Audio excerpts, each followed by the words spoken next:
Dhe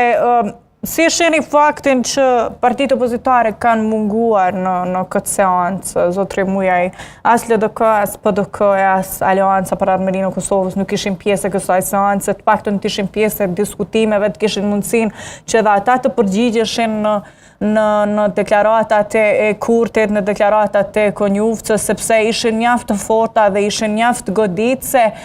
thënë kështu në thonjza ndaj partive opozitare, duke i bërë ato fajtore që nëse shkojmë sërish në zgjedhje janë PDK, LDK e AK që kanë fajin për zgjedhjet e parakoshme. Mendoj që kuvendi është një trup e cila çdo bisedë dhe çdo fjalë që zhvillohet brenda tina ne po e shohim live edhe po interpretohet nga gjitha mediat, kështu që është shumë e rëndësi edhe do të ishte shumë e rëndësi që edhe opozita të jetë aty dhe të kundërvihet gjitha atyre fakteve që pretendon të ketë vetëvendosja në relacion me gjithë rrjedhën që ka ecur deri me tani e ku po afrohen ditës e fundit mundësisë për me pas president. Mendoj që edhe pse kanë të drejtë, do thotë prapë për njerëzit, për qytetarin, çdo informat që do të vinte ose si